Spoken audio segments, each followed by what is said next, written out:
There we go. Okay, welcome everybody. We're so glad you're here for Jim Toub's Artist Talk today. I'm Rose Guth. I'm the Executive Director of the Leo Marchutz School, and we're so glad to have you all here on Zoom today. Thank you for joining us on this last Monday of July. So I'm going to briefly introduce Jim, and then I'm going to just hand the floor over to him to give his talk, and then we'll have time for questions at the end. So without further ado, we'll get started. So we are delighted to introduce Jim Toub as our featured artist of July 2023 today. Jim is a longtime friend of the Leo Marchutz School, first coming to X in 1977 as a student, and then continuing his relationship with the school as both interim director and then as a lecturer in art history and studio art in subsequent years after that. Jim is currently an artist and a professor of art in the art department at Appalachian State University in North Carolina, where he has worked for 31 years. We are so thrilled to feature Jim and his work this month. And with that, I will turn it over to Jim. Thank you. I got to close the door, so I'll be back in 5 seconds. No problem. I always have to do that too, so my dog doesn't bark and ruin the whole thing. Okay, here I am. Okay. Perfect. Great. Thank you all for coming. I appreciate it. And I had no idea what I was getting myself into or to expect doing something like this, because my history, as many of you know, I mean, Paul, great seeing you, Paul. Chip, great seeing you, Paula. Haven't seen you folks in decades, and so a lot of life has passed between then and now, and then some new folks I have never met, and thank you for coming as well. So I was a little bit not sure what to expect and what to actually prepare for this, given what it is and how much life, how long a time I've been connected with the school. And so I don't know, for those who don't know me, I could spend a lot of time acquainting you with my past and all of that, but maybe I'll just do a mix of some things. And because I'm a teacher, as you know, I've been teaching for almost 40 years now. I give presentations all the time, and what I've got prepared today is sort of a variation on stuff that I do. So it may look more professional than it really is, but it's just really me, or maybe it doesn't. Maybe it doesn't look professional at all. It looks like it's just a mess, but you'll be the judge of that after you have a chance to hear what I've got to say. But I was trying to think as I was putting this together and think about my long association with the school, about what it is that, if I could sum it up, what it is, if there's one big theme that would be something, a link, a thread that would connect when I first went back in the 70s to now. And I'd have to say it's, there's a lot of things you could point to, but one thing that I'm thinking about a lot now is authenticity, is the search that I have had over the decades, throughout my life really, for something that's really authentic and real, and which is genuine. And I would have to say that from my very initial time at Marchutz until now, we're talking 45 plus years, that is a thread, I think, that has carried through, and you'll see in my own art and the research that I've done in recent years. That's something that the search for authenticity. And I think in our life today, given the rise of all these technologies and artificial intelligence and fake news and all that, finding that authenticity in this world that we live in today is much more challenging, perhaps in the 70s when I was first coming up. And so why don't we, I'm going to try to share my screen with you. I should know how to do this very well, because I have done this often, but I never get it right. So let me, oh, here we go. I got it. Let me share my screen, and I'm going to put this up here and share. And then I'm going to go to this. There. Now let me go to this one here. I want to start with this one here. Okay. This is, can you see that? This is me when I'm 16 in 1971, climbing a mountain, or having climbed a mountain in the Adirondacks called Dick's Mountain, where I became an Adirondack 46er. And this was the passion of my youth, this kind of thing that really saved me from all the things that I really hated in my youth. And I've got there, the universities and colleges I've been a part of, all of them began as about the same time I was climbing that mountain. The Marchutz School began in 1972. This is 1971. And I'm thinking Sam and Billy and Leo Marchutz were probably thinking about the school they were going to create the minute while I was climbing this mountain. And the next year they did. And 5 years later, I came to the school. And there's a few experiences I have to mention that ultimately led me to the school and why the school became so important to me. One was climbing this mountain and so many others that I did. But the other is the photo is taken by this friend of mine down here. His name is Bart Brodsky. He was my closest buddy then, and he is someone who passed away when he was climbing the Grand Tetons 3 years later when he was 19, and he got buried alive in an avalanche and died, which was really devastating to me.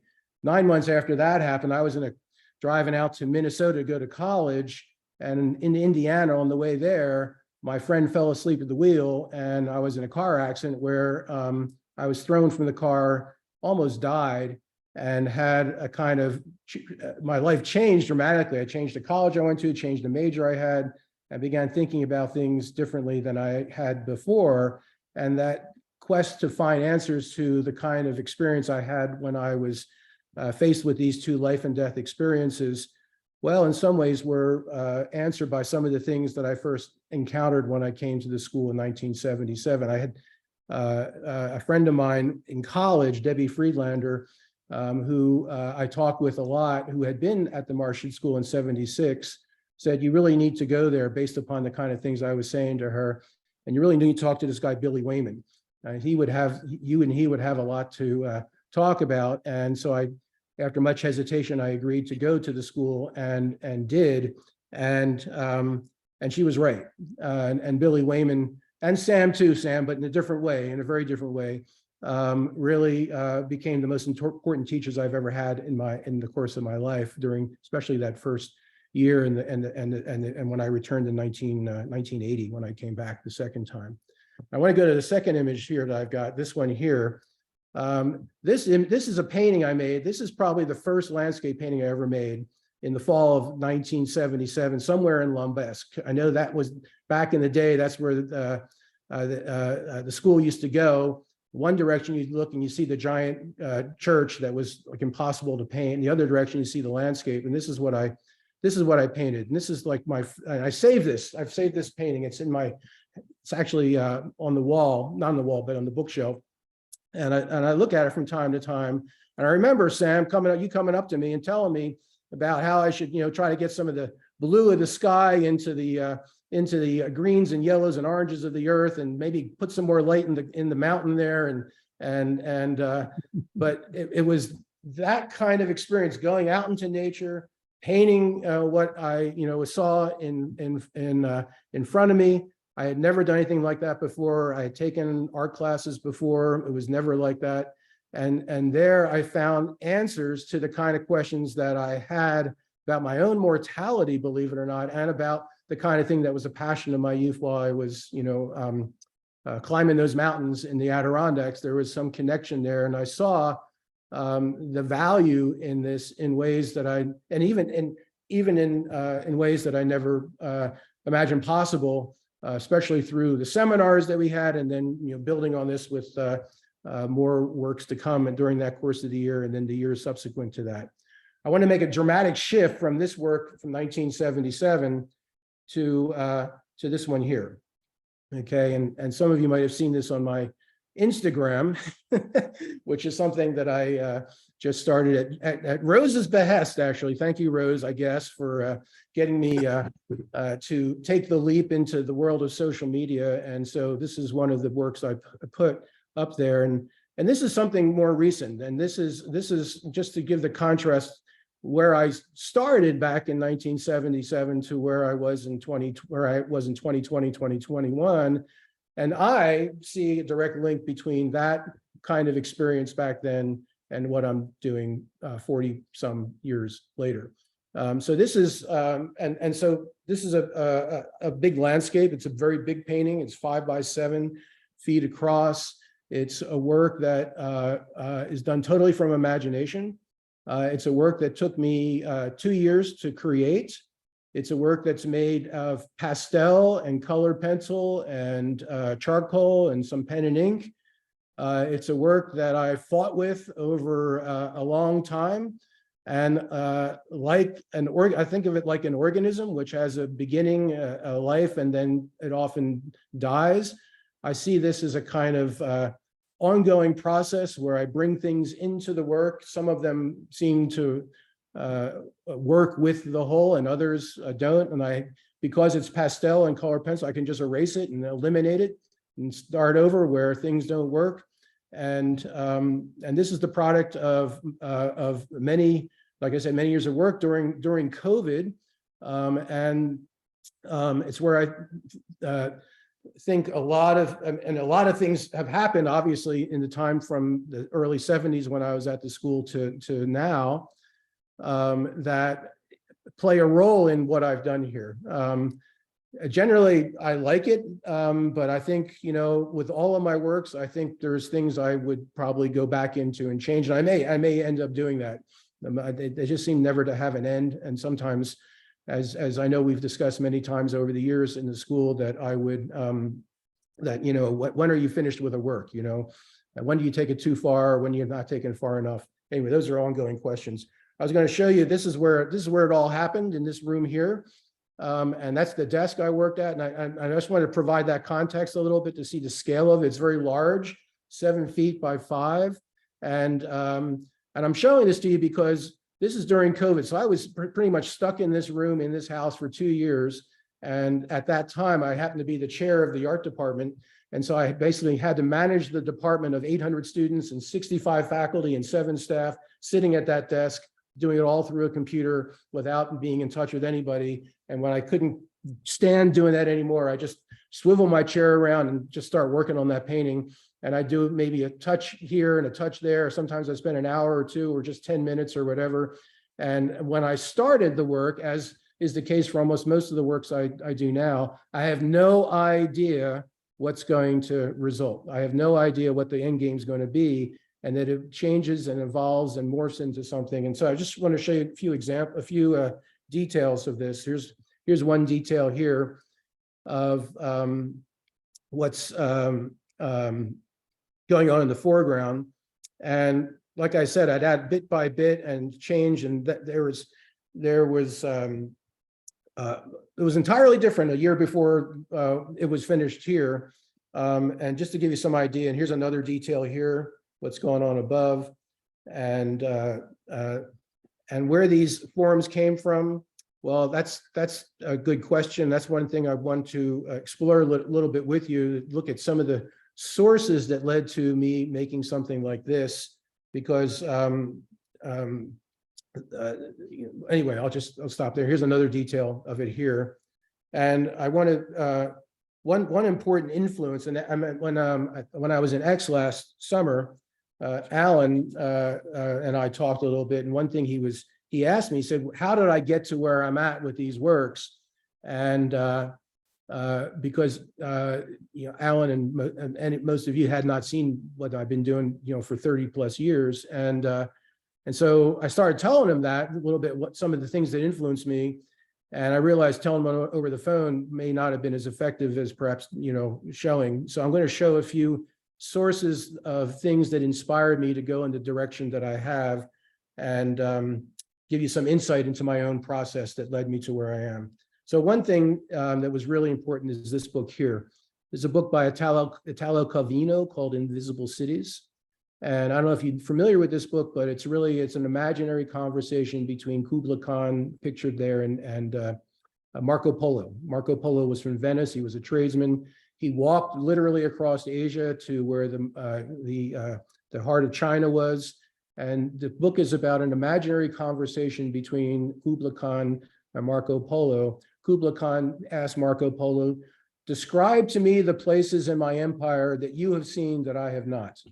And so Marco Polo goes on to describe 51 or 55 cities that are purportedly to be parts of the empire of Kublai Khan.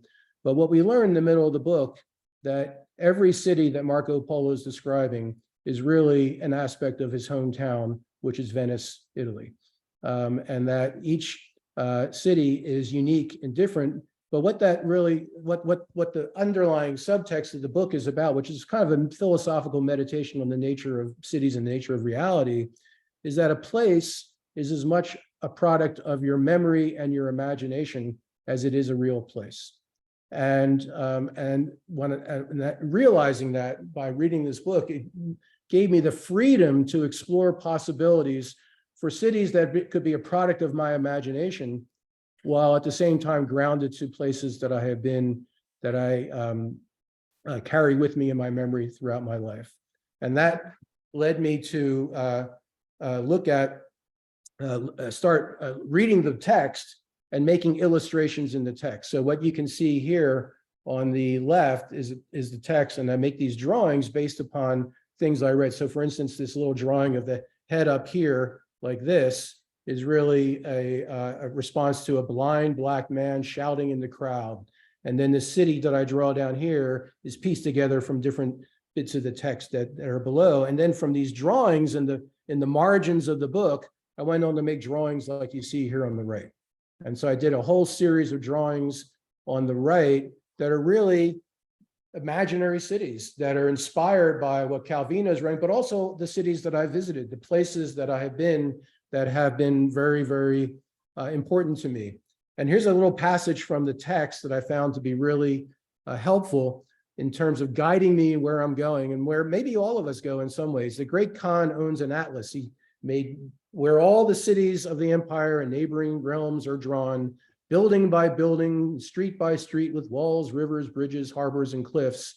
The atlas has these qualities. It reveals the form of cities that do not yet have a form or a name. The catalog of forms is endless until every shape has found its city. The cities will continue to be born where the forms exhaust their variety and come apart. The end of cities begins. And that, I thought, was really a very wise statement, because these cities that I'm creating that are imaginary, well, as long that their possibilities for what they can be are endless and beyond what already exists. And so by bringing my own imagination to the text, to places I've been, I was able to conjure places that and I've done a whole series of drawings like this. Another thing that really influenced me was this. I was at a conference in Austin, Texas, and my mother-in-law said, "You have to come with me to visit this man at this place called the Benson Latin American Library." And I went, and this guy pulls out these maps of Mexico that were made in 1570, the original ones, and they're big, 3-4 foot long in size, original thing, just to be in the presence of these things from 500 years ago. And these were, as you can see the inscription, they're created by sailors, indigenous people, local civil servants, artists. The maps were often accompanied by written questionnaires commissioned by the King Philip II of II. And so this is the product of the labor of people who lived there, who were trying to visualize for the king, who himself had never seen these places, what their place looked like. And they came up with these incredibly weird descriptions that are like a mixture between a landscape and a map. And it's like, they're not professional artists. They're not really works of art at all, but they really show another way of thinking about representing place, representing the land, representing your connection to community. And for instance, in this one, you can see my pointer here, this little white line here, those are little feet, which denote roads. And then in this green here, there's little squiggly lines, which denote water. And then they're trying to make a landscape up here and mix it in with, the roads and with these buildings that you're trying to place. And it's like, whoa, man, I'd never seen anything like that. And I said, there's a possibility for me to try to render a place that can incorporate some of these novel devices that they're struggling to use to represent where they are, that tell a story to someone who had never been there. It's sort of like a real life enactment of Invisible Cities with Kubla Khan and Marco Polo. So that's a way of rendering the earth in a way and of place in a way that was new to me, that informed me. And then another one, which Sam, of course, is very familiar with more than anybody here, and is this. And this is another thing that had a huge impact on my way of thinking about the land and landscape is Kokoschka's landscapes. And what you've got here are two landscapes. On the top one, it's Berlin, and there he is standing, looking out the window of what he painted. On the bottom, he's standing on the top of a building, looking at the Thames River, and you see London there on the right. And this is, and he called these series of landscapes his Orbis Pictus, his picture of the world, which is really what he was, I think, ultimately trying to render. Is not just, he was very focused on the specific place, but that place as a kind of symbol of the world as a whole, of the globe as a whole. And you can see in Kokoschka's rendering, I'm looking particularly at this one at the bottom here, and you can see that, look at this building here, you can see it in the picture here, and then you see these two bridges coming out like this, and you can see the two bridges there. And what he does, look at the diagonal that he gives to that bridge and how he tilts the river to create a kind of dynamic angle that it's on, which emphasizes the curvature of the earth as much as just that one thing. And he's really giving us, as he hoped, a picture of the world that is rooted to that place, but is so much more just an imaginative recreation of something that goes way beyond just that one literal place. And that has had a great impact on me, in addition to my graduate studies that were inspired, thank you, Sam, by his students and traveling to half a dozen different countries to interview many of them about their experiences with him, which also informed a lot of what my thinking has been, which is completely, I think, consistent with everything the Marchutz School is about. The next one I've got here, here we go. And you recognize the town behind you that I remember visiting back in 1977 and multiple times thereafter. This is a gourd in the Vaucluse, and there I am, one of my many visits to the place in the far left. But the other great thinker that was to have a great impact on me after I left the school was Christopher Alexander. And we never, back in the 70s and 80s, talked about him. That was something that I discovered after I left, and part of my own graduate studies was introduced to me. And then I learned just in my last summer that that some of his writings have been included in what the school is doing now. And I have this quote here. I guess we have time to read it. Let me see what time. We got a little bit of time. So let me read this, because I think in this it really speaks so much to my way of trying to understand some of these core principles that were at the heart of the Marchutz. And more than any writer I've ever encountered, or any thinker about this since leaving the school, I think Alexander speaks directly to what the principles of the school are about, that have a real enduring impact on my life and my thinking about things. And he says in this book, New Theory of Urban Design in 1987, when we say that something grows as a whole, we mean that its own wholeness is the birthplace, the origin, and the continuous creator of its ongoing growth.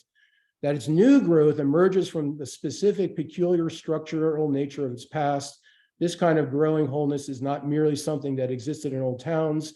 It exists always in all growing organisms, which is why we feel that old towns are somehow organic, simply because they share with organisms the self-determined, inward-governed growing wholeness.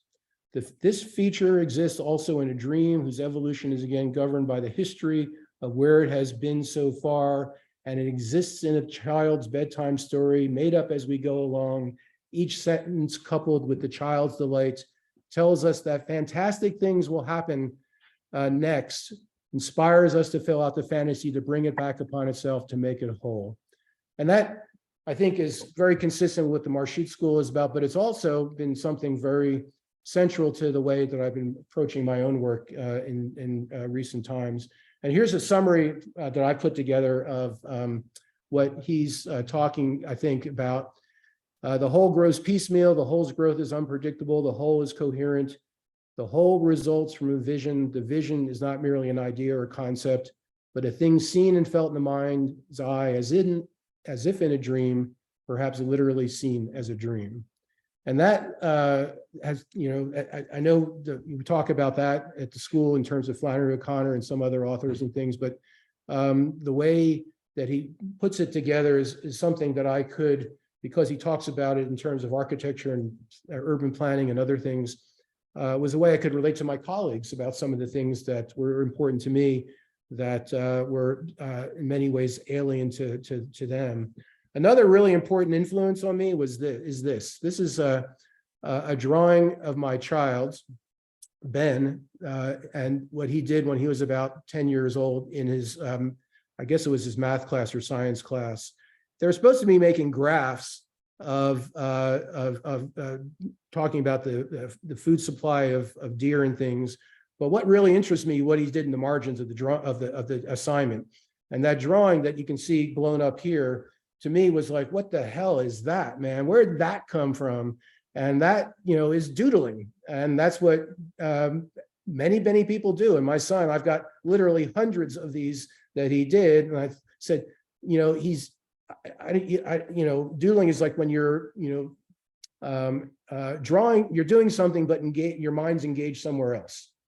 And so, this is a semi-conscious, perhaps, creation that really reflects what is of interest of him, of where he, the kind of things that, but to me, it's like that really made me think deeply about, where does creativity come from, and what kind of, if a child is left to their own devices, when they're doodling in the margins of their work and it's not regulated by rules and conventions of what you're supposed to do, this is what you come up with.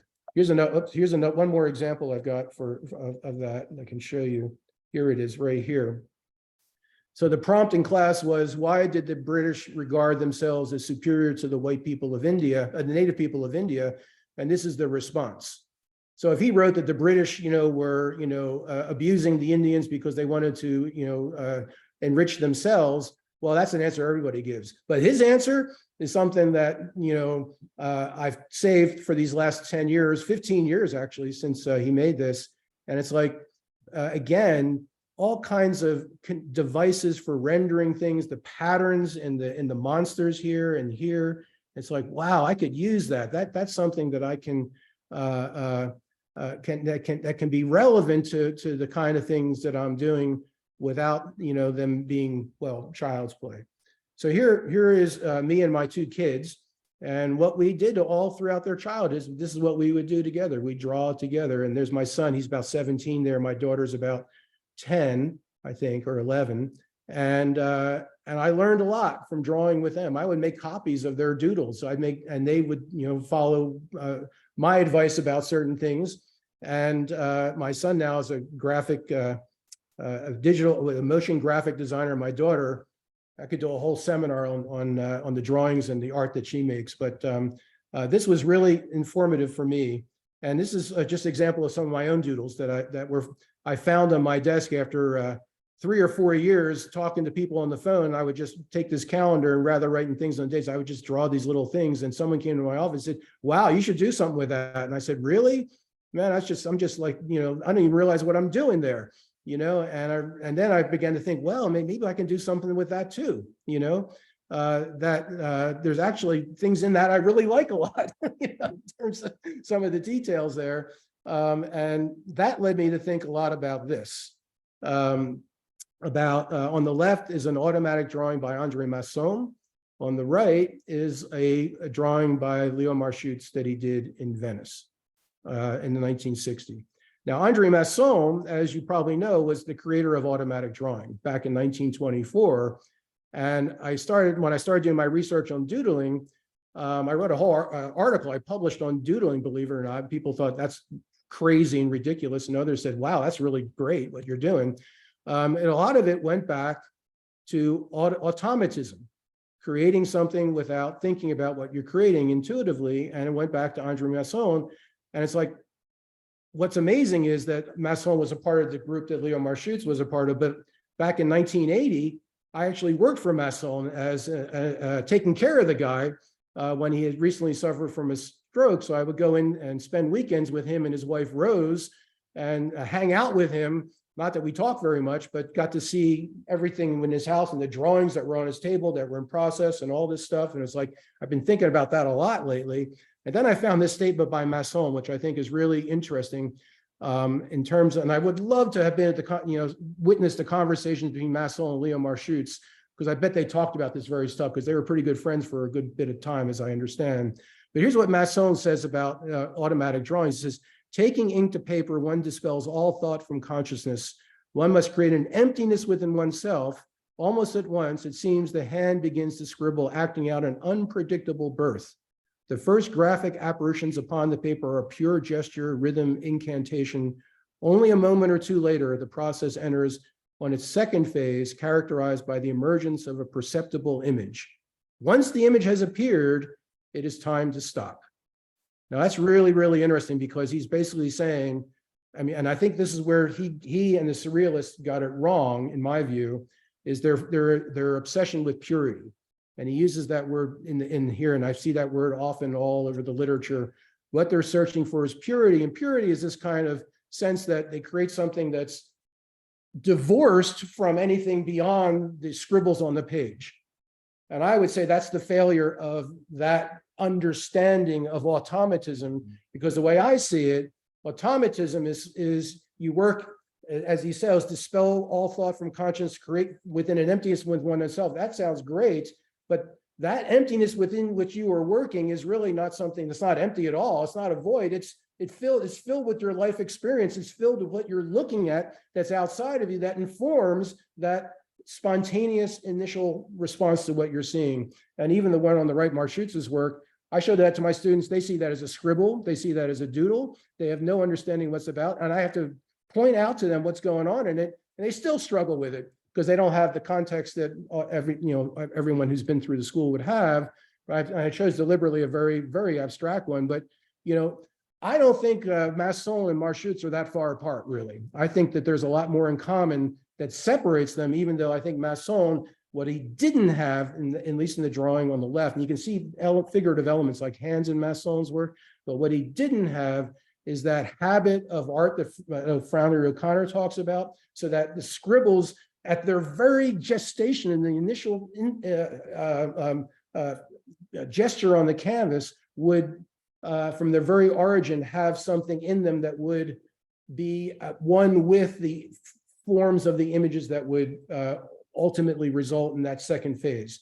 The second phase is not where you stop. The second phase is, how do you sustain the second phase where images occur that preserves the spontaneity and the freshness of the original without compromising it? That's the real challenge in my view. Now, all of this, what I've just described, is a very brief summary of a class I'm going to be teaching this fall at App State. So in the fall, once in a while, I get to teach whatever I want. So this is what I'm going to do. I don't get to do this too often, but I'm teaching a class I'm going to call it Between Land and Landscape, Art, Sustainability, and the Environment. And I'm going to talk about many of the things I've just talked to you about in much deeper, greater detail, and with lots of readings that I found, and there's other issues, but talk about different ways of thinking about representing nature, representing the landscape, mountaineering, the romantic sublime landscape, the Chateau Noir, Cézanne, and Marchutz, and talk about authenticity. In my experience, in my life, there's probably no place that seems to be more authentic to me than the Chateau Noir. So I'm going to focus on the Chateau Noir, Cézanne, and Marchutz, Kokoschka's Orbis Pictus, doodling, automatic drawing, and the ecological unconscious, and that's a whole thing that I can't get into now. Alexander's pattern language, mapping, counter mapping, and invisible sea. And they're going to end the course with biophilic design, the aesthetics of sustainability. The biophilic design, I don't have time to get into that, but it's amazing how consistent the principles of biophilic design, which is being used now for urban planning and design and stuff, is consistent with Alexander's ideas and Kokoschka, and I mean the whole thing. So that's a way that the Marchutz School and what I learned in those years there has endured and stayed with me, and has grown and evolved and expanded to a point where I can now offer a course that is rooted to what I learned many, many years ago, but also builds upon it with lots of things that I've learned in the subsequent years. And I want to just look at one more work. This is a work, whereas the first work where I was really able to bring all that stuff together, at least I think I have, bring all that stuff together that I've been talking about, Calvino and automatic drawing and doodling and Kokoschka and Alexander, and into this work here. And this is about I started this years ago, and I worked on it for years, believe it or not, and it's transformed multiple times. I ripped it up. I glued parts back together again. I made subworks from it. And my daughter was involved in working on this. She got involved, and I was happy for it. Then she pissed me off. And what I did, you can see in an earlier phase of the work here, you can see at the bottom here, right here, I ripped this thing up at one point. You can see there's a giant rip right through there. And I ripped it all up, folded it all, crumpled it all up, put it in a wastebasket, and it sat there for 2 years. And then I was curious. I brought the thing out and glued it all back together again. So, I could work with that. And then I cut out parts. Cut out one part that's over here and made a separate painting of that, and cut out this here, glued more pieces of paper to it and added stuff to it.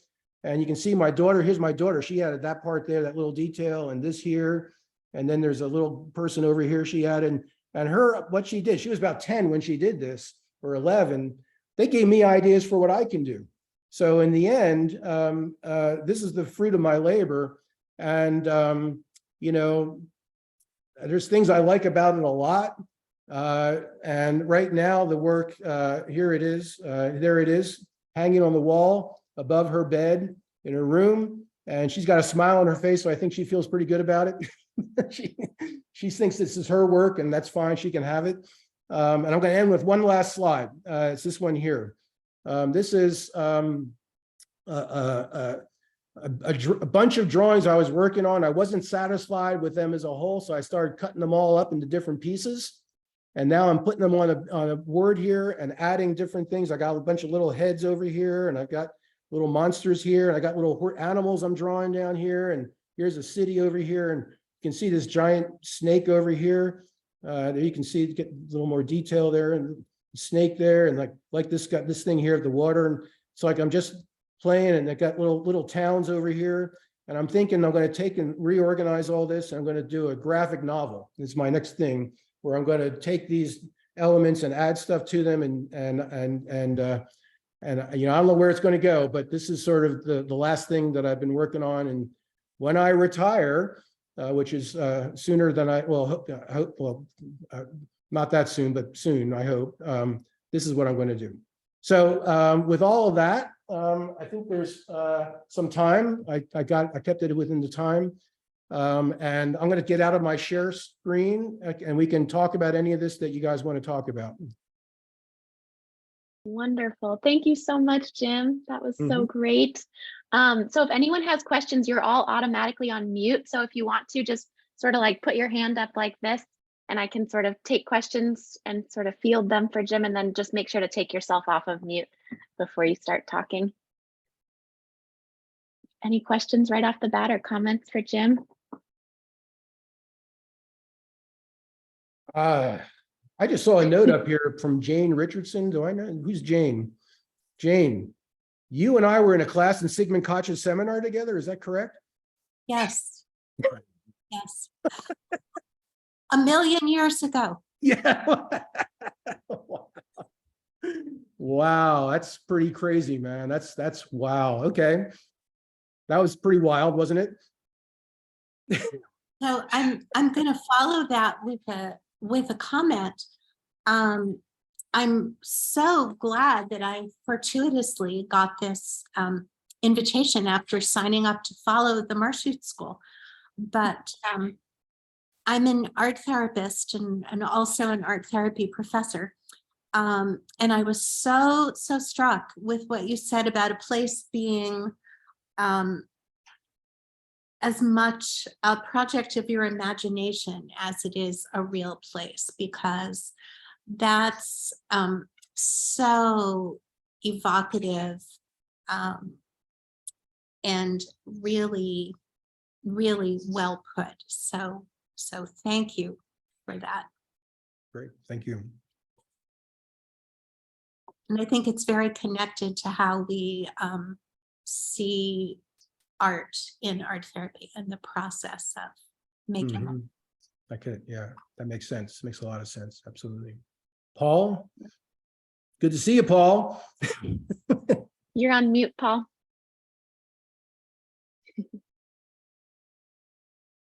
Let's Still on see, mute. looks like you're still muted here. Maybe I can help. Am There you I, go. am I, Yeah. You're good. You're No. live. I wanted to just talk a little bit more about this notion of an imaginative recreation, like what she was just talking about. For example, Sunday Painter, Karen and I drove out and saw the champion live oak in Florida. It's about, 12 miles north of Gainesville. We just hopped in the car, went to the Cellon Oak, Cellon, and I just threw this watercolor down, baby. And it was, all I know is that I just had a 2-hour painting experience, and then I showed it to Karen. She goes, "You can tell it's enormous." Okay, that was it. That's all. I just, an imaginative recreation. It's a freaking 29-foot in circumference oak tree, Mhm. and I've got this little piece of paper. Now, how are you going to deal with that? Mhm. Well, there's a lot of ways, probably. Yep. But just one comment. I mean, so that's a rhetorical question. But I think that really gets right at the heart of it. When Sam spoke, he talked about a kind of a jazz concept of just improvisation, Mhm. and you just gonna. My experience was I didn't even wait to like mix a palette. I just started throwing color at it. I don't know why. Mhm. Sometimes you mix a palette and you're very careful, and sometimes you're not. Who knows? Well, the improvisation I like because you begin without having any predetermined idea of where it's going to end. And so there's surprises along the way, which keeps it very stimulating and interesting. And then when you get to that end point or even the midway point, it's like, wow, I had no idea that was even possible. And then that opens up other doors for possibilities that didn't exist before you got to that place. And that's what, gives me possibilities and seemingly endless possibilities for things that I can do as I go forward, and I'm very excited about when time permits to what I really want. I'll tell you, but here's what I really want. I want like the orangerie. I want one of those rooms in the orangerie, one of those big circular rooms where I want to do a giant mural of because the ones I'm working on are about 7 feet across, I could do ones like 30 feet, it's like a panoramic thing and the history of the world kind of thing. That's my dream. I don't think it's going to happen, but Alan. Yeah. I'm really interested in how you see, let's see, I don't know how to put this, in terms of the automatic drawing of the two guys, Marchutz and Masson. Mm-hmm. I was noticing that it seemed to me they had a very different relationship to depth or to the surface of the paper.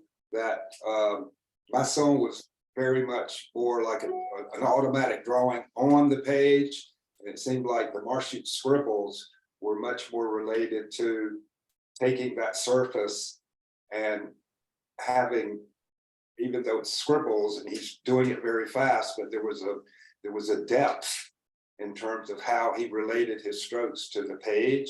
I find in that first big painting that you put up, that your painting has much more of a sensation of that Mm-hmm. than the Masson automatic drawing. Do Mm-hmm. you take that in?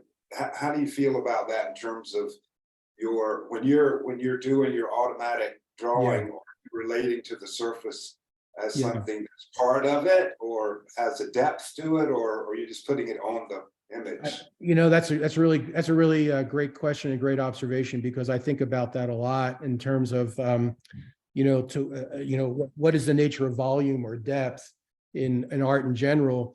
Because if I'm looking at maps, those generally don't have the kind of depth that we see in lots of art, and I began to see that in my own work, that that I wasn't creating things with the sense of depth that I had done before, or that exists in that one that you referenced, the first one I showed.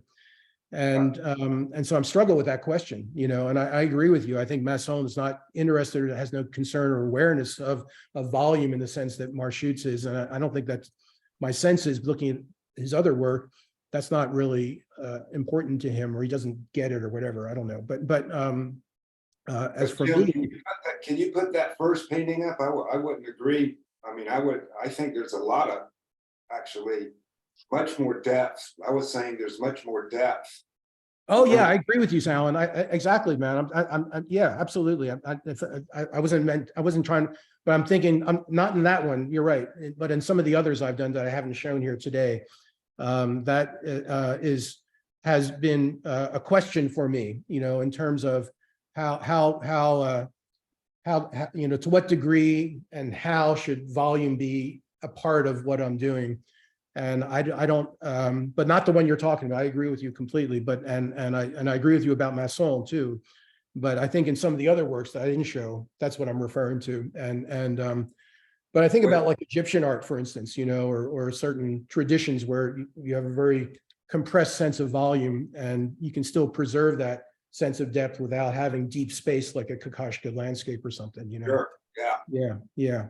So But are you saying, are you saying the other works that we didn't see, there's less or more? Are you saying that first one didn't have volume? no, I'm saying it did. I agree with you. I think that one I managed to, and that wasn't intentional. Believe me, that's something that happened, and Right. I'm glad it did, and I like it, you know. But sometimes it doesn't work out that way in some of my other works, and I'm just I'm trying to work through what I think about that, and how volume can manifest itself in a work without it being, you know, a sense of the illusion of depth in the Renaissance sense of volume, you know.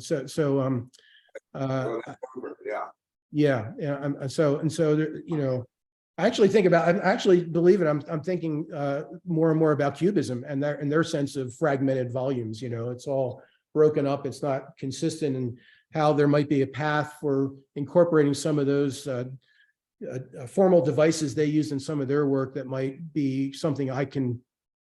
There might be a path for using some of that without compromise, you know. And so that's a good question, and it's one I'm struggling with, frankly. You know, not the work that I showed you, but in some of the others. Yeah. Yeah, I was just so astounded by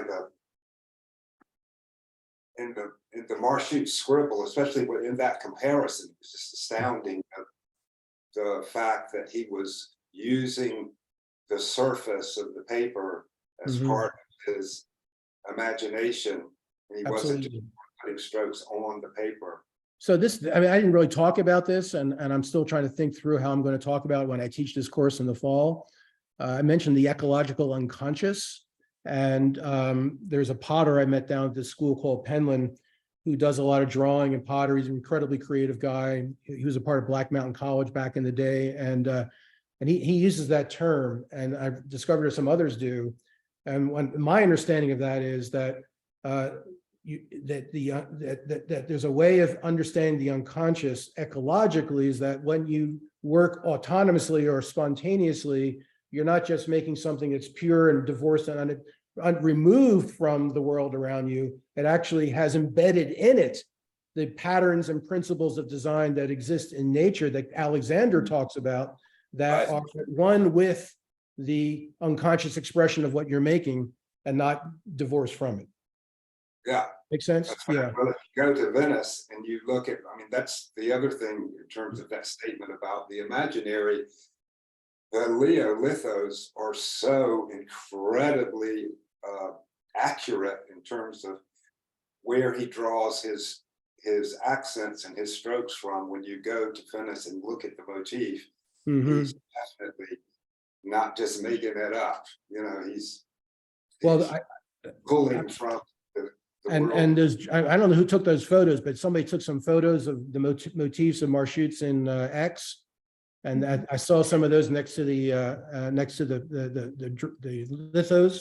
It was impressive how accurate those drawings were, man. I didn't, you know, I knew he was taking a lot of liberties with nature, but when I saw whoever took the photos did a good job of really lining up the litho with the actual photo. And I thought, I was impressed by how close those scribbles were, if you want to call them scribbles, to the thing that he was drawing, you know.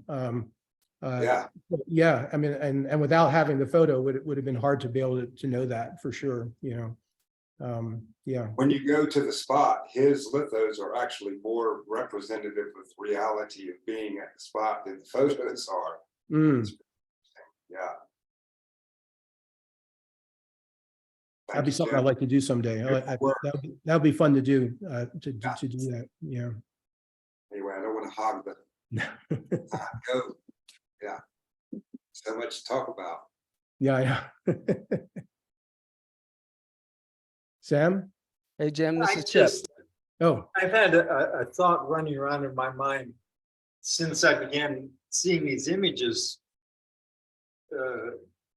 before your talk came up, because I'd not seen anything you'd done over the years. And I vaguely remember having conversations with you. I know when you went off to study Kokoschka, and it seemed to me, and I'm again, I may be in my old age getting it confused who I had the conversation with, but one of the principal concerns or questions was, how does an artist make significant and yet move on the shoulders of the master he stands upon? And the minute I saw those paintings of yours, the cityscapes particularly, I immediately remembered, hey, he went out after Kokoschka, and of course, when you're out there looking at Kokoschka, you're looking at Klimt and Sheila, who all did very much the same stuff. And yet I think you've made something personal out of it because you've been strong enough. And I just felt that you had resolved that problem that I personally went through. And I know a lot of other artists that come out the other side of, to stand on the shoulder of a master and somebody that you've studied and given yourself up to, and yet come out with a vision that is your own, and not as just a reworking of what they. Well, and thank you for saying that, Sam. I really appreciate that because you know, we over the years when I was at Marchutz and with you and Alan and Billy, certainly that was often a big conversation about finding your own voice, you know, finding your own vision. And I feel like after 40 years of doing this now, or 45 years or whatever, I'm finally finding my own voice here and finding my own way. That I think if you, particularly the first work, you know, I think you can see traces of Kokoschka in that big cityscape, but I like to think that there's stuff I'm doing in there that Kokoschka wouldn't have done. Maybe for good reason he wouldn't have done it, but it's going in another direction that is reflective of my own life experience, that has introduced things in my life that obviously were not a part of his, you know, and I found a path, you know, way to use some of those experiences of my own to make them a part of of the art that I make, you know, and you know, it took me decades, really, you know, to work through, you know, not just painting Kokoschkas. I could have shown you. I was going to show one work I did 30 years ago that would look like, you know, very much derivative of that, you know. So I thank you for saying that. I appreciate it. That's good. Chip, I think you're going to say something. Well, I wanted to say hi. Good to see you. Yeah. Sorry you can't see me. I'm Okay. having technical difficulties. Okay. Great talk. Thanks for sharing your journey. Thank you. And I'm curious, I envy the scale you're able to work in. Mhm. Do you reference visual material when you're working on those cityscapes, or is that all through your mind's eye, would you say? Well, it's both really, and things start to emerge, and I say, well, that reminds me of something I've seen, and so in the last picture I showed, the last big one I showed you, I was starting to make forms that reminded me of the Dr. Seuss's books I used to read as a kid. And I was like, it's like I'm making Dr. Seuss buildings, in this painting. It's like, wow, man, I could make use of that, and then I started thinking of like maps I've seen. I was going to bring some maps that I made when I was a kid. I used to draw maps and stuff. I still have some of those. And I was thinking, wow, man, that's entering into this too. And it's like, stuff emerges that references things in my past that I didn't even realize, that I forgot about, that were not a part of my thinking. And then it's like, whoa, man, Dr. Seuss.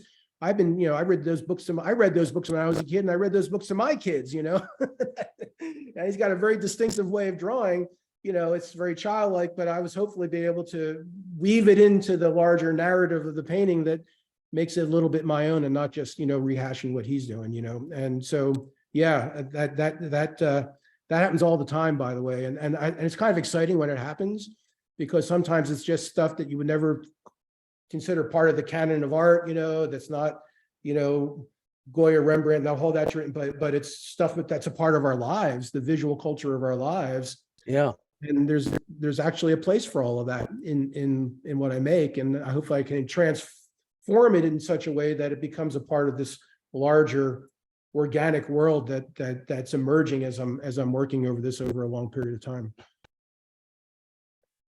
That's great that you're connected throughout your, from being a child all the way up and stay connected with all that. Well, right. And I think that's just but all of us have a life, that we've lived for how many years we've been alive, that's with us consciously or unconsciously, that emerges in different ways, in different contexts, that becomes a part of our daily life or our experience in some way that can be useful, that can play a role, in whatever we make, that ultimately, if you use it in the right way, becomes part of your own personal vision, becomes something that's unique to you, that is, because no one else, experienced everything that I've experienced in the same way I did, that's true for all of us, Exactly. Yeah. Great. Great. Thank you. That's great. Rose, I know we're close to being out of time. Hello, Jim. I think we may have met in '86, but I'm not sure. I lived at Leo's house briefly in July of '86. I'm just wondering, in terms of land and landscape and environment and sustainability, how do you see your art or art in general speaking to these social issues that we have, i.e. social change? Sure. And just to let you know, I taught a course at the school this summer at the Marchutz School on peace building in the arts. So it's coming from that context. Sure. That's a great question, and definitely one that I think about a lot, because where I work, that's a huge issue. And my colleagues mostly are very concerned with that, much more than anything else. And I actually did team teach a class with an anthropologist some years ago, not that many years ago, about 5 years ago, about was called Sustainability in Creative Practice. And it was really interesting where she came from as an anthropologist and where I'm coming from as an artist. And it took some time to come to terms with her approach was different, because she was looking at it as environmental justice. And that was the issue that she was concerned with, and that was not foremost in my thinking. And so I had to accommodate that. And so part of what my goal in teaching the class that I'm this fall is with all the environmental hazards and all the, the potentially apocalyptic things that we're dealing with, my hope in the class is to get people to think differently about themselves and the environment, to explore possibilities for understanding and representing nature that could result, hopefully, in people thinking differently about themselves in relation to nature, and certainly the art they make that's a response to the world around them. And by transforming, that's a pretty strong word, by changing, let's say, people's consciousness about how nature works and their responsibilities towards preserving how it works, that perhaps that can translate into some practical action with whatever they do going forward, because many of them are not going to be artists, that they will think back and say, this was something that contributed to that understanding that would hopefully lead to making better decisions about how to, what to do with the environment, what to do with their home, with their land, the town council they're sitting on, or whatever they may encounter going forward. Great, thank you for that. And I actually like the word transformation, but I'll go with your word change. That's great. Well, Thank you. I prefer transformation, but that's giving me too much credit for what might result. That would be the ultimate. I would love transformation of consciousness. That would be that would be the preferred thing, but that might be too much 60s or something. I don't know. That's great. Thank you for that. Yeah, appreciate it. sure. I guess I don't know, Rose, what do you think? Yeah, we're at the end of our hour. So if there aren't any more questions, I think I'll go ahead and wrap up and let's do a little. Oh yeah, go ahead, Paul. I just want to come back to the very first thing that you talked about, Jim, which is the thread of authenticity. And okay, after having discussed all this, can you wrap it in a bow for me? I'm giving a talk this fall that is on that topic, and I think there are people, I don't know about the majority, but there are a lot of people who long for authenticity in an age where that is harder and harder to find. And I think the 1970s, when I came to Marchutz and lived at Chateau Noir without a telephone, without all the conveniences of everyday life that people take for granted now, I felt like I was living much more authentic life. I felt the place itself was something much more authentic. I think going out into the landscape and just trying to paint what I saw, there was a certain degree of an innocent naivety about that was so compelling for me. And I think now with young people that I teach, there are some among them who are longing for something more authentic than artificial intelligence and all the technologies that we have that mediate our experience of the natural world. So anything that I can do in helping provide an alternative, another path that would allow for a more unmediated experience of themselves and the world, and put your phone aside, your computer and your AI bot and all of that, might hopefully result in a more authentic experience of themselves in relationship to what's going on around them. Yeah, beautiful. That's my ultimate goal. That's my goal, Paul. That's it. That was beautiful. Thank you. And that's what my course is all. That's what. It's not just that course. Everything I do is really directed at that. And so it's very hard now on the cusp of this AI revolution that we're all going to have to deal with, to try to preserve that space of authenticity that is unmediated by all these technologies stand between us and the world. That's going to be a big challenge going forward. Let me just jump. I don't want to go over but I was just talking to a friend and I was just talking about Chat GPT. Yeah. And I said, well, I tried to download it the other day, but I didn't want to take on another monthly. And he told me, no, go to the Chat GPT website and download the free version 3.5. You will be amazed. That's okay, right. so like the thing of it is I came to the adult world. I was selling IBM PCs in 1982 for Computerland, and they're like, wow, this device, this tool, what could I do with this tool? And so, I mean, maybe one way of addressing it is to integrate it as a tool into our creative work and try to, like, because what you're talking about, the authenticity is you. It's not the tool. Don't get lost in the tool, but grow, change, evolve, and transform from the mundane, the craving, the whole Madison Avenue thing. Absolutely, Paul. And I think that's ultimately, if I stayed teaching for 5-10 more years, which I'm not, but if I did, that would be the challenge. That would be the big challenge, because it's not going away and we're going to have to deal with it. The question is, how can we use it in a way that preserves that sense of authenticity? Yeah. You know, and that's going to be the big challenge. And I wish more people were talking that way, but unfortunately in my world, I don't hear Alan. Got your hand up, Alan? Because I heard the word, I just want to say one thing, because we just went through 30 days with like 25 students, right? In the heat over here. And when you were talking about those days back in the 70s, and you used the word naive, right? Going out in the landscape in sort of a naive way. I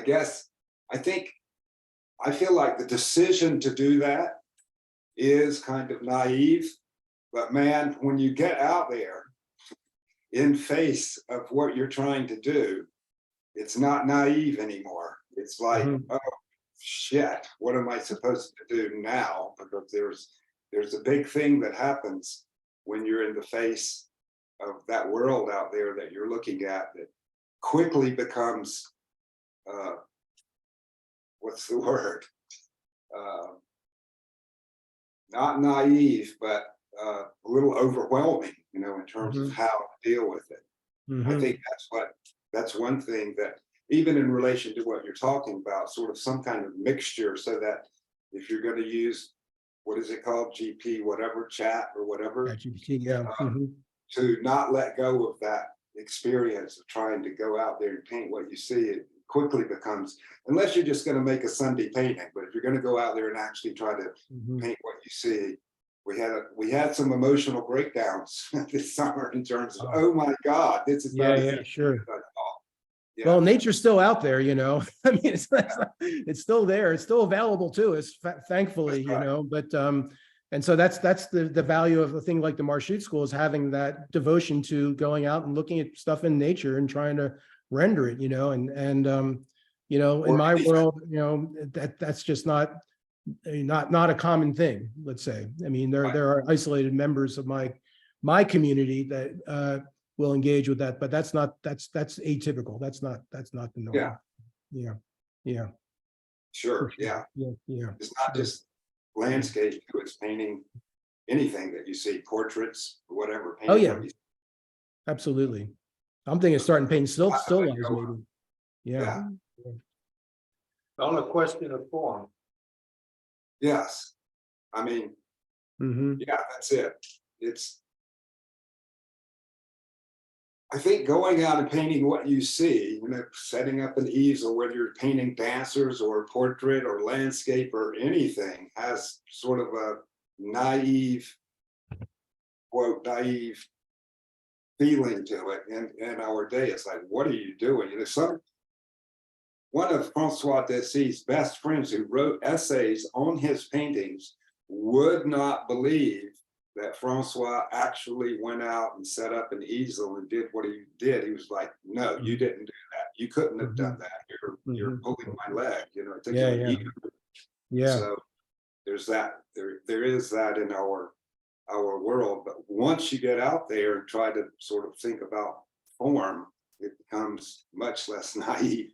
Well, and to do what Francois does, I mean, I mean, I've seen some of those things, and my and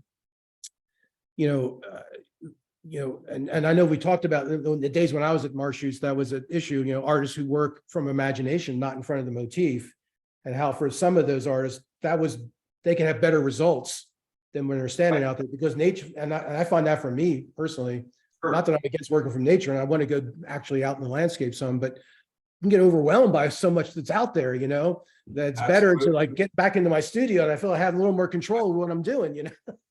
Yeah, And, exactly. and, you know, everybody's got to make their own decision about that kind of thing. And some people should be out in the landscape who aren't, and some people should be in their studio or out in the landscape perhaps, you know, because they're just not clear enough in their own mind about where their strengths are and where their weaknesses are. And that's part of finding your own vision, you know, and figuring out what's going to work for you. And it's not the same answer for everyone, you know. Right. And, Monet gave the best answer. They asked him at the end of his life, did you do some of those paintings in your studio? And he said, it's none of your business. you know, it's a great myth about Monet, you know, he went out and painted the motif, and he did. But he also went back into the studio and painted from his imagination, you know. And he didn't tell anybody about that. He wasn't outside when he painted the Orangerie, that's for sure. That's right. You know, so, you know, that's everyone's got to figure that one for themselves, you know, and you start in nature and you decide what, you know, how you can make use of it. And some, you know, or, you know, spend their whole lives out there, and that's the right thing for them, and some don't, you know, but you know, I hope at some point to get back out, and then after I've been working in the studio for so long, to go back out and see what would happen if I went out in the motif, and if I could bring what I've learned in the studio to what I did on site. That I'd be curious. I'm personally curious what would happen for me, you know. Well, Sam can speak to that. His whole talk was a little bit about that when he. That's true. That's right. That's right. Yeah, you don't. I think well, I can go on and on about this stuff. Let's keep talking. Add an hour, Rose.